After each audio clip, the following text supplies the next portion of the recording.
Okay, good morning. Good morning. It's maulan na umaga dito sa Baguio at palagay ko sa buong Pilipinas, ano? Pero syempre, tuloy pa rin tayo kahit na umuulan. Pwede pa rin naman tayong storytelling online, di po ba? So, we are very much grateful na meron tayong mga special guest for today, mga ating mga storytellers from the Philippine Army. Pero syempre, bago muna yan, tawagin muna natin si Ate Cindy para sa opening prayer. Lika na, Ate Cindy! Okay. Our Heavenly Father, we are grateful for this opportunity to have our storytellers with us. We are grateful for the time they spared for us this morning so that we can push through with our online storytelling. And we pray that that would guide us accordingly, especially our storytellers, that they will be interactive with the audience today and watch over us and keep us safe always. And we pray these things in the name of Jesus Christ. Amen. Amen! Ayan, thank you. Thank you, Ate Cindy. Of course, babanggitin ko muna yung ating mga guests na ngayon. So, mas maganda sana kung pero wala tayong magagawa kasi muulan naman at saka walang tao sa Children's Park ngayon. And sana may interaction din ng mga bata with the Philippine Army sana, no? Kasi meron silang yung mga, anong tawag mo doon? Yung parang, yung caricature ba ang tawag doon? O caricature na pwedeng magpa-picture yung mga bata doon. Okay? So, it's also a promotion na itong ating grupo na military, na huwag matakot at huwag nating takutin yung mga bata. Tama ba? Yes. Oo. So, dapat friendly naman talaga, di ba? So, i-expose natin sila sa mga bata para kuminsan kasi yung mga nanay parang, sige, tatawag ako ng pulis. Di ba? Sige, diba, kapag ka ganun na. So, para alisin sana natin yung ganon, no? So, we should promote also kasi malay ninyo, in the future sila yung magiging din, di ba? They will enter, itong mga batang ito, baka naman mayroon gustong mag-military din. Okay, so, we would like to acknowledge, of course, si Lolo Book, pero syempre, magbibigay siya ng kwento mamaya, no? So, abangan natin si Lolo Book, okay, si Ate Tricia, si Ate Clarissa, si Ate Queenie, si Ate Jill, si Ate Rhea May, si Kuya Argel, at si Kuya J. King. Okay, so sila yung mga nandito ngayon. Pero syempre, makikita ninyo sila mamaya. So, magpapakanta pa ba tayo? May pakanta ba tayo today? Parang sayang wala kasi yung gitara at umuulan ngayon. So, ano ba yung kanta natin, Ate Cindy, before there is sunshine? Oh, you are my sunshine. You are my sunshine, di ba? O, di ba? Yun sana. Pero wala kasi tayong gitara, kaya na lang, diretso na tayo sa kwento. Pero baka mamaya, pwedeng magkantahan na lang mamaya, no? In between, di ba? Okay, so mauuna nating tawagin si Ate Clarissa. Eto na siya!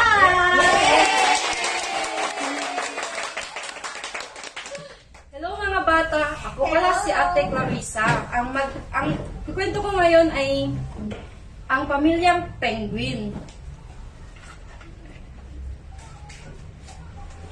Ako ay isang penguin. Nakatira ako sa lugar na laging malamig. Ito si penguin nakatira sa... Sino may gusto ng mag-alaga ng penguin? Kasi ang penguin, dapat sa malamig daw siya kailangan mag-stay. Ngayon, may penguin na nakatira sa malamig na lugar. Ang penguin na to ay may pakpak siya. Pero hindi po siya nakakalipad. Itong si penguin, mahusay siyang lumangoy. May mga 2 paa siya. Itong si penguin, nakakita siyang babaeng penguin. Tapos, nakita mo ba na ang itlog, itong penguin, may itlog siya. Umalis ang inang penguin para maghanap ng pagkain. yung penguin umalis para maghanap ng makakain nila. Nanatili ako sa tabi ng iba pang amang penguin. Ito ay para mapalitan namin ang isa't isa. Hindi kami kumakain o umiinom hanggat mapisa ang itlog. So yung mga penguin, kailangan po silang magganyan sa itlog nila para mapisa agad. Si inang penguin ay naghanap ng isda sa dagat. Si penguin, marunong siyang lumangoy, tapos naghahanap siya ng mga fish sa dagat para mapagkain sila. Itong isang penguin, nakakuha siya ng maliit na fish para sa pagkain ng kanyang mga pamilya. Sa wakas, napisa na ang itlog, lumabas na sa balat ang inakay na penguin. Nakita ng kanyang ama, "Salamat, nakabalik ka na. Talagang nagugutom na ako. Oras na para maghanap ng pagkain." Sabi ng kanyang asawa, yung penguin. "Alagaan mo ang inakay na penguin, babalik ako." So ngayon, yung tatay, maghanap na siya ng pagkain para may maipakain siya sa kanyang mga anak. So ngayon, tapos na po yung ating kwento. So ang mga penguin, dapat nagstay sila sa mga malamig na lugar. Tapos yung mga penguin, tara na, kailangan nating kilalanin ang mga penguin. Ang mga itlog ng penguin ay nagtatagal ng 30 to 66 na araw bago ito mapisa. Tapos ang mga penguin, malinaw silang nakakita sa lupa at gayon din sa ilalim ng tubig. Tapos yung mga penguin din kumakain ng isda, pusit, alimango at hipon. Tapos yung mga penguin din, balahibo sila kaysa mga manok na ating inaalagaan. Tapos ang mga penguin, namumuhay sila ng 20 years sa mga malamig na lugar. Tapos ang mga penguin natin ay nakakainom sila ng kahit maalat na tubig, kayang alisin ng kanilang katawan ang labis na alat. Sa ngayon, doon po ako nagtatapos sa kwento. Thank you.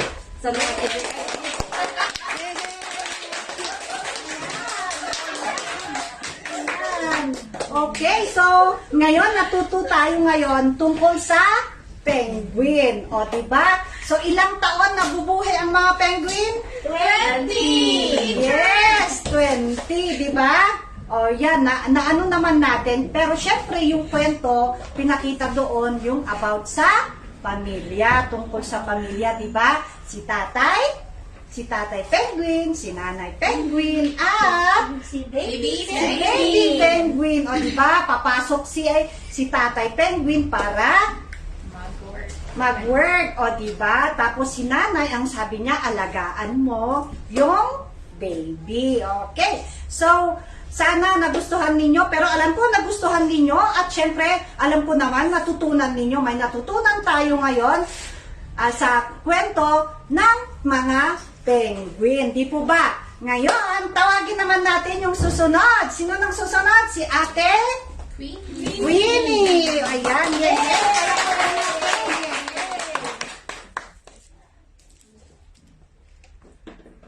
Yan. Hello mga bata! Ako po si Ate Queenie. At ang aking ikwento ngayon ay si Ching na takot sa dilim.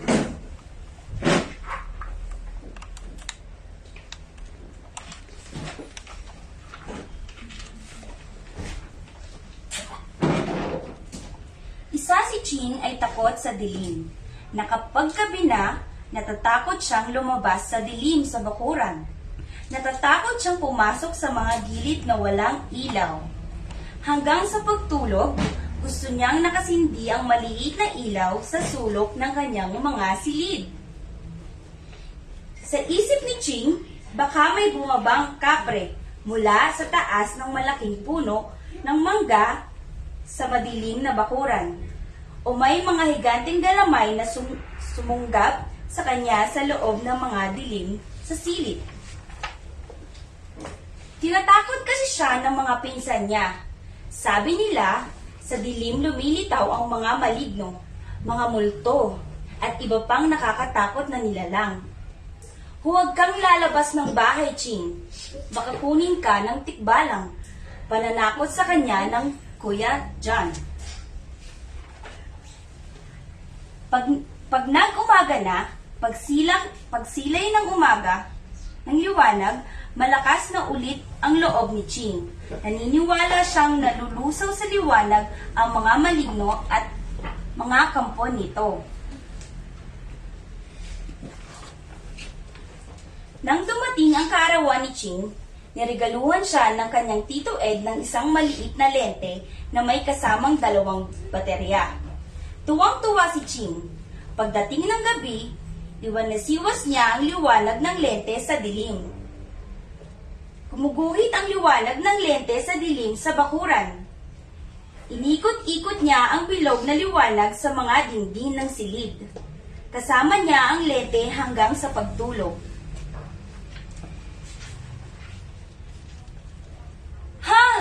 Takot niya lang ngayon sa liwanag ko. Banta pa ni Ching sa mga di nakikitang maligno sa dilim. Mas malakas na ang loob ngayon ni Ching. Isang gabi, iniwan siyang mag-isa ng kanyang nanay sa bahay. O Ching, pupunta lang ako sa tindahan sa kanto para magbayad ng utang. Paalam ng kanyang nanay. At umalis na ang kanyang nanay. Maya-maya, biglang dilim. Namatay lahat ng ilaw. Run out! Anong gulat ni Ching? Agad niyang dinukot sa bulsa ang lente niya. At Ching, hinati ng sinag ng lente ang dilim. Pero teka, unti-unting lumabo ang ilaw ng lente ni Ching. Hanggang mawala ang sindi nito. Ubos na pala ang baterya. Takot na takot si Ching. Napakadilim at wala pa ang nanay niya. Pumikit na lang si Ching at hinintay na dakmain siya ng mga malamig at mabalahibong kamay ng mga maligno. Ayan na, ayan na! Nanginginig na bulong ni Ching habang nakaupo sa dilim. Ngunit pagdilat niya, nag-iisa pa rin siya. Wala kahit isang anino na maligno. At napansin ni Ching, unti-unti niyang naaaninag ang loob ng bahay. Parang lumilinaw ang mata niya sa dilim. Humakbang siyang dahan-dahan at toink! Natalisod niya ang nakakalat niyang laruan sa sahig. Nangapa ang mga paa niya patungo sa sala. At napansin niyang may kumikinang sa dingding. Umaandap, na kulay lunti ang mga numero sa malaking orasan sa dingding. May napansin din siyang kumikinang sa plato na nakapatong sa lamesita sa sala. Ang mga bato ng mountaineer na umaakyat sa Sierra Madre. Makinang ang mga ito sa dilim. Dahan-dahan siyang humakbang patungo sa may pintuan. Bigla siyang kinalabutan sa nakita niya. 2 kumikinang na maliit na kristal na lumulutang palapit sa kanya. Hindi na nakatinag sa takot si Ching. Meow! Ang alaga niya palang si Polding. Kumikinang pala ang mga mata ng pusa sa dilim. Naisip ni Ching. Hay! Nakahinga rin siya ng maluwag. Naglakas loob si Ching na lumabas sa bakuran. Naaaninag niya ang mga puno at halaman. Aandap-andap ang mga kandila sa bintana ng kanilang mga kapitbahay. Tumingala si Ching at namangha siya sa kanyang nakita. Milyong-milyong mga bituin ang kumikislap. Tumatawag ng pansin sa bughaw, lilang langit. Parang milyong-milyong mga lente sa malawak na gabi. Napansin niyang isang bituin ang lumutang at dumapos sa puno. At may iba pang lumulutang-lutang na mga bituin. Mga alitap-tap. May mga pakpak na ilaw sa Dagitab. Ang ganda pala ng mga ganitong madilim. Ang dami palang makikitang kahit madilim. Manghang nasabi ni Ching sa sarili. Maya-maya pa, may naghiyawan sa mga kapitbahay at halos sabay-sabay na lumiwanag ang mga kabahayan. Pati ang kina Ching. May ilaw na! Nang gabing iyon, hindi na mga maligno ang naisip ni Ching sa madilim. Bago siya mahiga, bahagyang binuksan ni Ching ang bintana at sinabi sa kanyang nanay, "Pakipatay na po ang ilaw sa silid, Nay." At inanaw ni Ching ang mga bituin sa labas ng bintana bago siya pumikit at natulog ng mahimbing. So ayun, dun na po nagtatapos yung kwento natin. So ang kwento po na ito ay hindi po tayo dapat matakot sa dilim. Dahil ang dilim lang po ano pong tawag nito? Bago po pala tayo matulog, magdasal po tayo para yung mga multo na kung ano yung kwento dito, hindi po mangyayari. Just always pray po lagi bagong matulog. Yun lang po. Bye-bye! Sana nag-enjoy po kayo! Bye-bye! Ayan, nako! Kayo, takot ba kayo sa dilim? Opo. Nako, ako hindi. Kasi may dala akong flashlight. Pero syempre, huwag tayong matakot sa dilim. Kagaya ng nasabi sa kwento natin. O di ba mga bata? Okay, so syempre, hindi pa naman tayo magtatapos. At tawagin naman natin ngayon si Lolo Book. Yay! Tayo or tatayo? Tayo. Tayo. Yan. Okay po.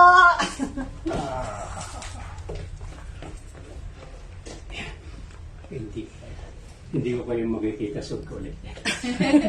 Well, good morning everyone. Good morning! And also to those online viewers. And if it is of any consolation to you military men, when I was in San Jose Elementary School, and there I attended their career day, and many of the boys there and girls are willing or rather are planning to join the military, either the army or the police. So it means that you are projecting a very good impression to the people here in Baguio and Benguet. And for that, I thank you. I've been there. I usually don't want to sit whenever I'm doing storytelling. You know why? Because I feel sleepy. If it's any consolation to any of you, all of you are quite young. I'm already 80 years old, 80. So I'm still alive and kicking and doing something that will really help the children proceed in their life in the right direction. Today, the story will dwell on the greedy dog. Ang sakim, right? Ang sakim na aso. I couldn't find the right terminology for greedy in Tagalog. I don't know if you have it here. Ma'am, do you have it in Benguet? Greedy? Sa Ilocano po? Dito sa Benguet, itong lingwahe nyo rito. I could not find any translation of greedy sa Tagalogan, kundi sakim. Kasi sa Tagalog, ang sakim, medyo malalim na kahulugan yan. Ibig sabihin yan talagang tagus na sa buto ang paghahangad mo ng mga kayamanan ng iba. Kaya it's not the proper term. But I'm still using this. Anyway, there was a dog who is really greedy. And it put him into a lot of bad situations. And then every time a situation crop up, and he was able to overcome it. Nakuha niya na lang na, I promise himself, I will not do it again. Because it's not a good one. And so, but what is bad about this greedy dog is that every time after fulfilling or rather saying his promise, he immediately forget it. Then one day,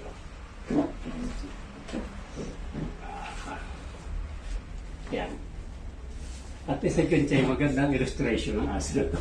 And one day, the dog was very hungry. He decided to look for food, and he lived across the bridge. And he thought that all alone, that there is a better, or rather more food in the bridge, in the other side of the bridge than where he's living. So he decided to cross it. And then after crossing the bridge, you know the dog, whenever the dog or cat move around or any kind of animal, they keep on sniffing. You know, inaamoy nila yung dadaanan nila, yung paligid. Inaalam nila kung ano. And the dog found out that there is a bone on the other side of the bridge that will really very helpful to is to cure his hunger. So he decided to proceed and get the bone.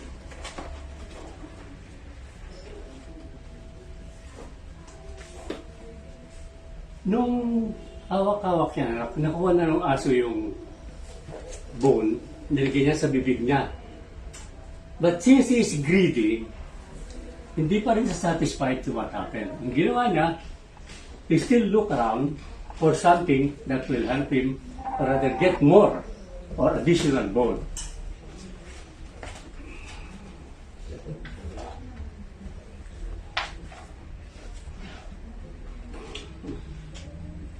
Yeah, tayo na. Pero when he's going back to where he came from, he saw a reflection of himself and the bones on the river across the bridge. And all along, since the dog was quite greedy, he decided that, hey, there's another bone in the water that I need that one. Para dalawa na ang bone niya. So kasi nga, sakim siya, no? So, although he already got one in the mouth, he still decided to get another one from the river.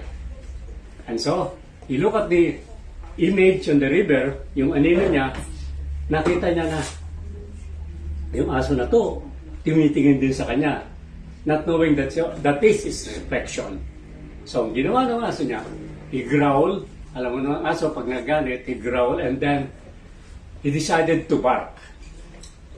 Ang nangyari, siyempre, nung nag-bark siya, yung bone nahulog sa kanyang bibig at napunta sa ilong. So, ang nangyari, doon niya lang na-realize na what he done is another mistake on his part. And because of his greediness, although he already got one on hand, a bird in the bush is better than a bird in hand better than two in the bush. Kaya kinuha niya na. Gusto niya pang maging dalawa ang bone na sa kanyang bibig. Kaya nangyari na wala pareho. Doon niya na-realize na hindi talaga maganda ang greedy. And then he taught himself a lesson and he decided that greediness is not good for anyone.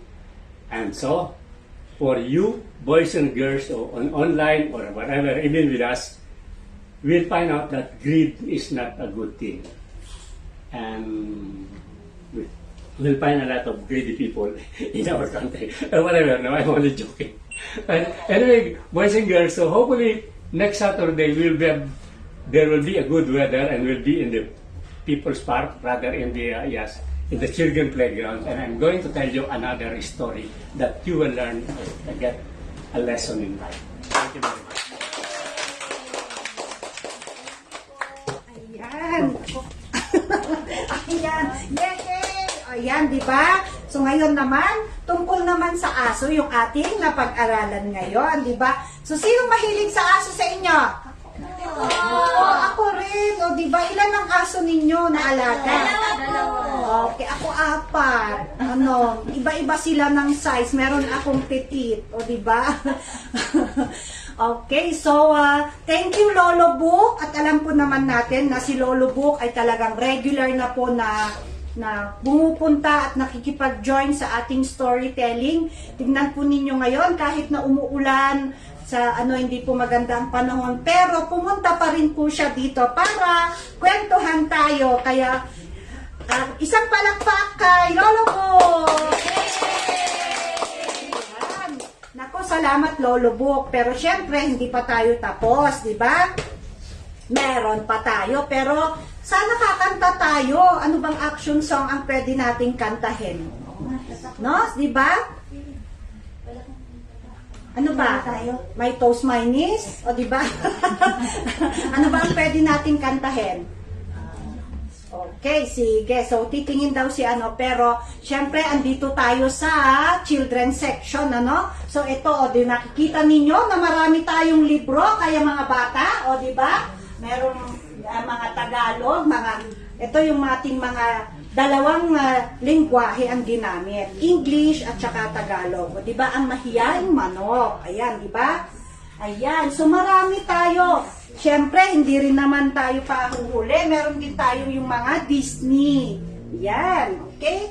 And of course, marami pa tayong mga libro na pwedeng basahin. Ben and Bella. O, di ba? So, marami naman. Hindi lang yung mga storybooks. Meron din naman tayong may book house in the nursery. O, di ba? So, sa mga mama, sa mga mami, sa mga nanay, sa mga auntie, sa mga ate, kuya, tatay, uncle, o lahat na, lolo, lola, sana encourage po natin ang mga bata na pumunta dito sa City Library. Meron naman tayong children's section at ito, nakikita nyo, napakarami pong libro na pwede po nilang basahin.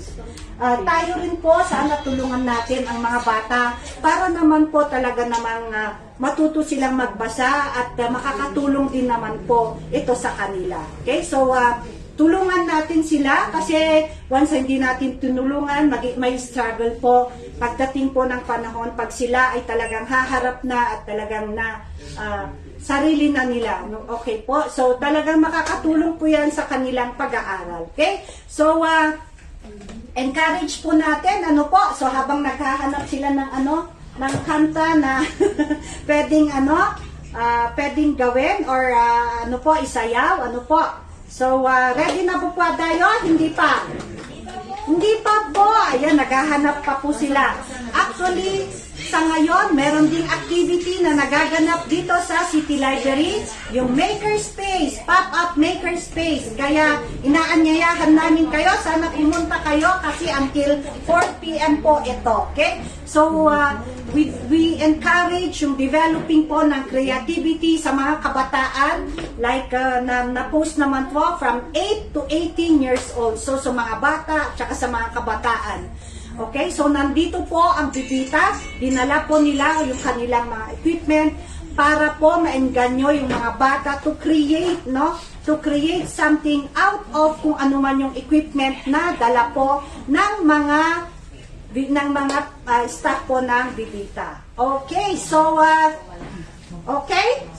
ready na po ba? Ayan, so ready na ang ating mga ate. Alina kayo!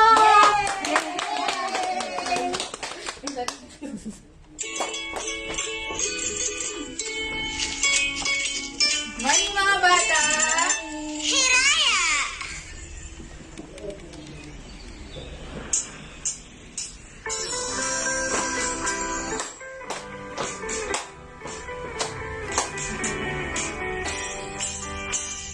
Ikaw ay masaya, tumawa ka, ha ha! Kung ikaw ay masaya,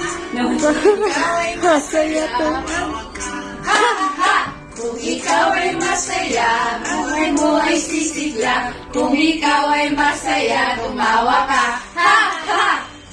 Ikaw ay masaya, pumatak ka. Ikaw ay masaya, pumatak ka. Kung ikaw ay masaya, buhay mo ay sisigla. Kung ikaw ay masaya, pumalakpak ka.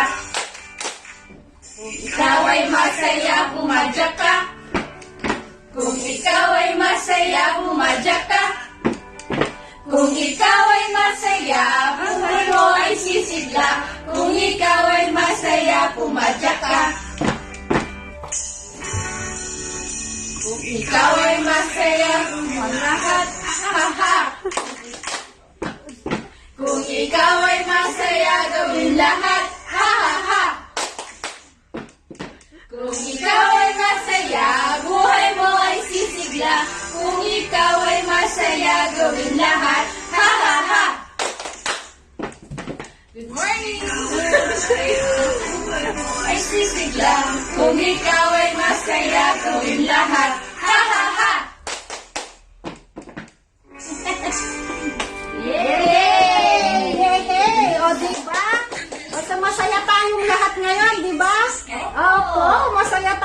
at ngayon kasi kahit na ganyan ang panahon, pero tingnan nyo naman, masaya ang mga kwento natin ngayon at ang mga kantahan.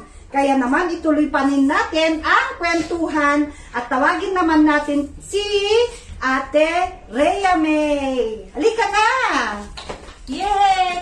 Good morning mga bata! Ako po pala si Ate Rhea. Samahan niyo ako sa kwento ni TikTok Talk at Pick-Pack Boom. Kaya simulan na natin mga bata. Magkapatid sina TikTok Talk at Pick-Pack Boom.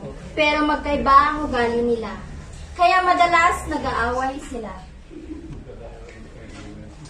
Maraming kalaro si TikTok Talk, marami namang kagalit si Pick-Pack Boom.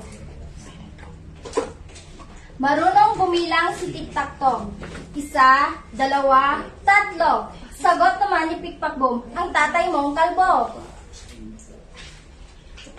Malusog si TikTok Talk dahil mahilig sa gatas, gulay at itlog. Pero sakitin si Pick-Pack Boom dahil mahilig sa soft drinks, chocolate at candy. Tumutulong si TikTok Talk sa kanilang tatay at nanay. Pero si Pick-Pack Boom laging naglalaro sa lansangan. Isang araw, may napulot na karne si TikTok Talk. Tingnan mo ito, sabi pa niya kay Pick-Pack Boom. Kinuha ni Pick-Pack Boom ang karne at tinikman. Ang sarap, sabi ni Pick-Pack Boom. Mabilis na tumakbo si Pick-Pack Boom at tinangay ang kapirasong karne.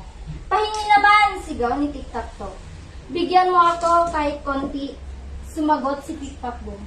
Kainin mo ang paa mo. At tumawa habang tumatakbo. At naghabulan ang dalawa. Napagtanto agad ni Pick-Pack Boom, hingal na hingal naman si TikTok Talk. Nang hindi nakita ang kapatid, naupo na lamang si TikTok Talk. Habang nagpapahinga si TikTok Talk, may dumating na isang matadero. May nakita ka bang magnanakaw na may daladalang karne? Wala ho, sagot ni TikTok Talk. Ninakaw pala ang karne sa palengke. Naisip ni TikTok Talk, masamang kainin ang karneng iyon dahil bulok na at may lason pa sa daga, sabi ng matadero.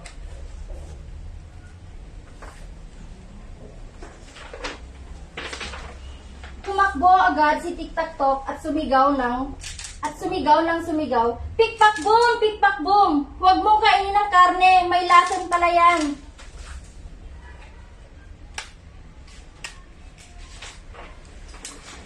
Nang makita nila ang isang sulok, si Pick-Pack Boom ay umiiyak.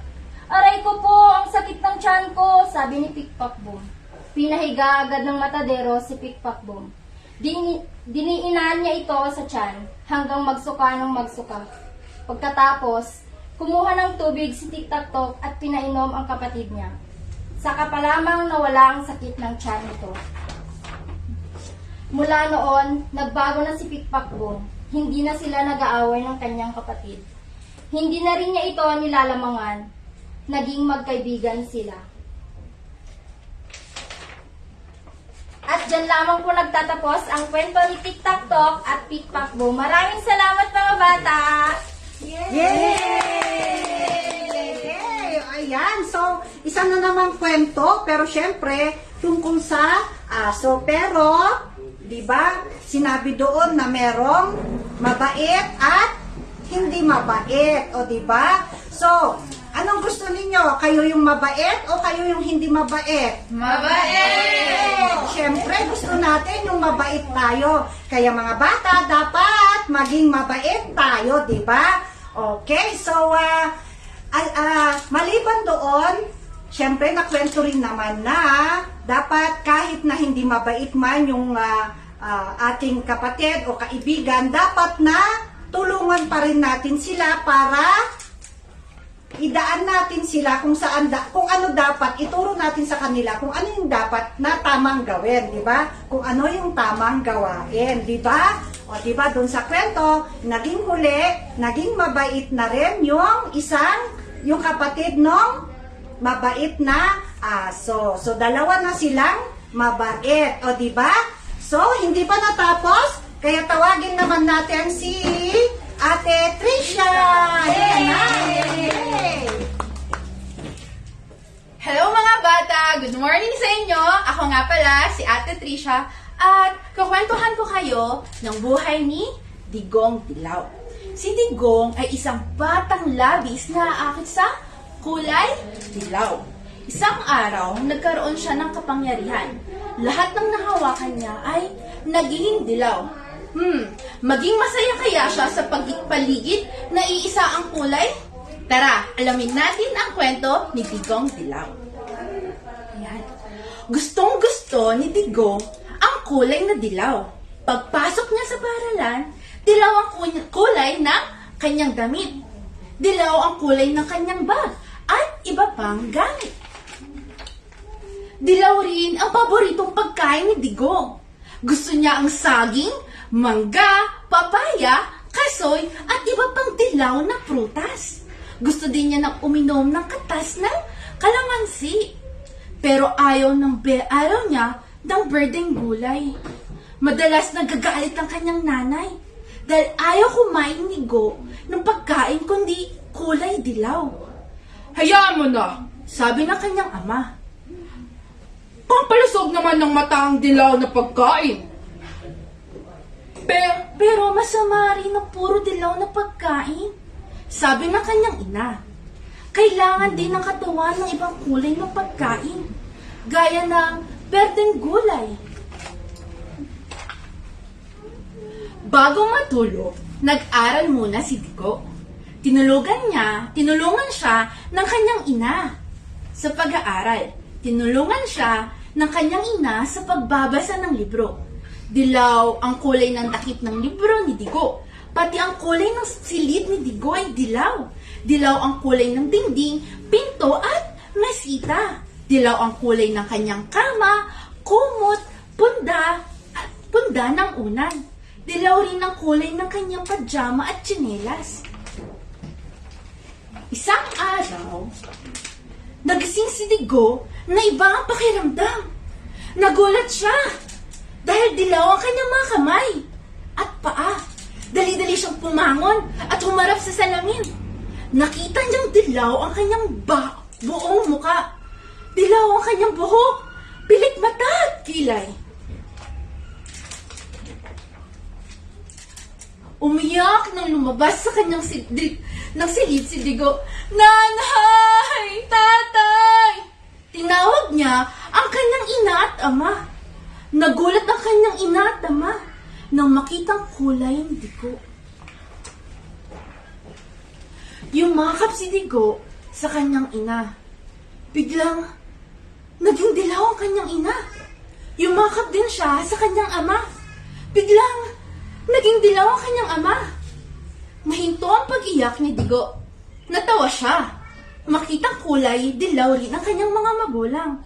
Natawa rin kahit nagtataka ang kanyang ama at ina.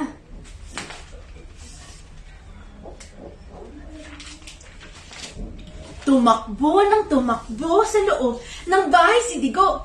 Hinawakan niya ang kortina, ang dingding, naging kulay dilaw ang kortina at dingding. Hinawakan niya ang mesa at mga silya, naging kulay dilaw din ang mesa at mga silya. Ilang sandali pa, dilaw na lahat ang kanilang buong loob ng kanilang bahay.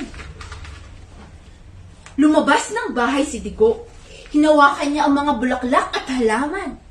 Naging dilaw ang lahat ng mga bulaklak at halaman. May nakita siyang isang pusa. Hinabol ni Digo ang pusa. Nang mahuli ni Digo, naging dilaw ang pusa. Kumalat ang balita tungkol sa kapangyarihan ni Digo. Pumunta ang maraming tao sa bahay nila Digo. Mga reporter na kumukuha ng balita at retrato. Pero walang gustong lumapit kay Digo. Natatakot silang maging dilaw. Tuwang-tawa naman si Digo dahil sikat na siya. Ayan. Pero, nang pumasok sa paaralan si Digo, lumayo ang mga kanyang kaibigan sa kanya. Natakot silang lahat na maging dilaw. ikaw ba gusto mo bang maging dilaw? Hindi po. Nalungkot ngayon si Digo. Araw-araw, wala siyang mga kalaro. Lagi siyang nag-iisa sa kanyang silid. Habang tumatagal, nasusuya na siya sa dilaw. Puro dilaw ang kulay ng kanyang paligid. Hindi pala masaya kung puro dilaw ang lahat. Sabi niya sa kanyang ama at ina. Napaiyak sa lungkot si Digo. Napaiyak din sa awa ang kanyang ina. Yan. Biglang nagising si Digo. Hay! Panaginip lang ang lahat. Sigaw niya. Mula ngayon, gusto ko na rin ng ibang kulay. Malungkot din pala kung puro dilaw ang mundo. Kailangan ng iba't ibang kulay para sumaya ang mundo. At tama si nanay. Masama sa katawan ang pagkain kung isang klase lang ang pagkain kinakain mo. Kailangan ko ring kumain ng iba pang pagkain bukod sa dilaw. Kaya katulad ng mga gulay na iba't iba ang kulay, kailangan tayong kumain maliban sa dilaw. Yun lamang mga bata. Good morning sa inyo! Yay! Ayan, o diba? So, meron na akong dala. Okay, so, sinong gustong maging dilaw? O diba? So, ang ibig sabihin ng dilaw, hindi yung natin, mga bata ha, naging dilaw yung si Digong kasi iisang pagkain yung kanyang kinakain. O diba? Alisin mo natin to para magkaintindihan tayo. Kasi nasa indoor tayo kaya naka-face mask kasi mandatory po dito. Okay. Pero for this purpose, inalis po namin yung aming mga para naman po mas maintindihan kasi naka-live po kami. Okay, so anyway, okay po. So ang sinasabi kanina na ang dilaw, kung bakit dilaw si kasi iisa yung kanyang klase ng pagkain na kinakain, no? So kung gusto nating maging rainbow, dapat iba-ibang di ba? Pero hindi. Ang ibig sabihin nun, dapat kumain tayo ng balanse, balanced food, no? So yung iba't ibang klase ng gulay, maliban na lang kung may allergies tayo, di ba? Siyempre, hindi natin. Kagaya ko, may mga allergies ako, kaya iniiwasan ko yung ibang pagkain. Pero, siyempre, dapat kumakain pa rin tayo ng tama. Mga gulay, prutas. Siyempre, kasama na rin doon yung karne. Diba? Kasi alam ko naman, hindi masarap ang pagkain sa iba kung walang karne. O, diba? Pero, siyempre, wag nating sobrahan. Okay ba? So, speaking of pagkain, nagpapasalamat kami sa BSBT. Thank you very much. Ang gagawin namin dito, since nagpapasalamat kami kasi yung mga nag-effort na nag-bake, no, pag tinapay po ito, yung mga nag-bake po, thank you very much po. And of course, sa BSBT po, thank you very much for this. Ngayon, since hindi namin madidistribute sa mga bata, pero may mga pumunta naman po dito sa City Library, kaya sa kanila po namin ipapamahagi ito.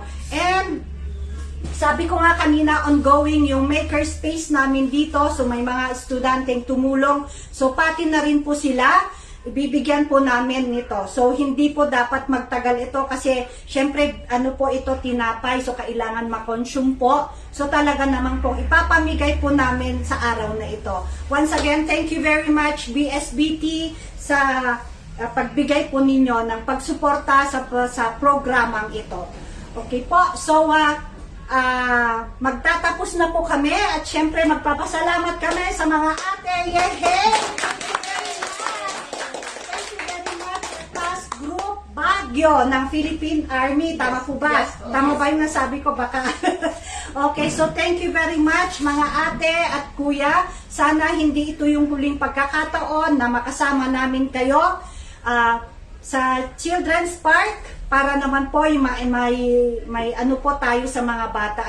Meron po tayong engagement din po sa mga bata. Para po hindi po parang inaano po natin yung ibang kasi yung magulang parang isa sa mga military ang pinantatakot nila sa mga bata para, di ba, tumigil o di kayo madisiplina, ganon. Pero syempre, alam naman po natin na hindi naman po sila ganon. Ano? Okay po. Okay, so with that, we would like to say thank you and also to Lolo Book. Ano? Thank you din, Lolo Book.